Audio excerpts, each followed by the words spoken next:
Karl شائڈر Potomac riverkeeper network میں ایک رضاکار ہیں جو ریاست ورجینیا کے شہر الیگزینڈریا کی جانب ہر ہفتے دریا سے پانی کے نمونے اکٹھے کرتے ہیں اور اس میں موجود تیزابیت، گدلے پن اور درجہ حرارت کا جائزہ لیتے ہیں۔ شہروں کی صفائی کا خیال کرنا ہوگا کیونکہ جب بھی بارش آتی ہے اپنے ساتھ سب کچرا اور فضلہ بہا کر دریا برد کر دیتی ہے۔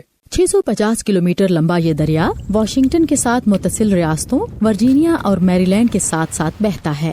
ابتدا میں یہ دریا بہت آلودہ تھا، تاہم حالیہ کچھ برسوں کے دوران صفائی کی کوششوں سے پانی کا معیار بہت بہتر ہوا ہے۔ دریا کے نگران ڈین نایوک بہت باقاعدگی سے اس بات کی نگرانی کرتے ہیں کہ کوئی صاف پانی کے قوانین کی خلاف ورزی کا مرتکب تو نہیں ہو رہا۔ پانی کا معیار بہتر کرنے کی راہ میں ابھی بھی مشکلات حائل ہیں۔ اگر ہمیں آنے والی نسلوں کے لیے صاف پانی درکار ہے تو ہمیں اس کام میں مستقل مزاجی اور محتاط رویہ اپنانے کی ضرورت ہے۔ ان مسائل میں الیگزینڈریا کے اس پارک کا قریبی علاقہ بھی شامل ہے، جہاں ایک بند شدہ گیس کے پلانٹ کی باقیات میں سے بہتا فضلہ پانی میں شامل ہو رہا ہے۔ شہر کی انتظامیہ کا کہنا ہے کہ وہ اس مسئلے کا حل تلاش کرنے کے ساتھ ساتھ صفائی کا کام بھی کر رہی ہے۔ یہ عوام کی صحت کا معاملہ ہے اور ہم نے قانون پاس کروا لیا ہے جو کہ شہر کو 2025 تک اس مسئلے کے حل پر مجبور کرتا ہے۔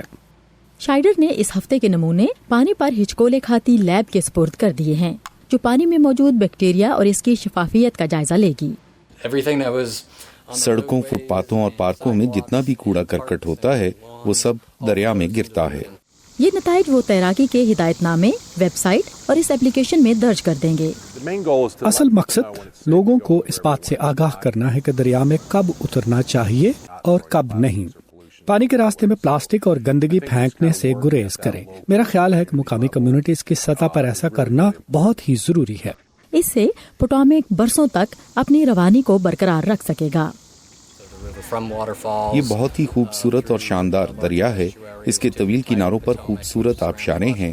امریکی دارالحکومت کے گرد بہتا یہ دریا ماحول کی دلکشی میں اضافے کا سبب بنتا ہے۔ ڈیبورا بلاک کے ساتھ سادیہ زبرانجھا، وائس آف امریکہ۔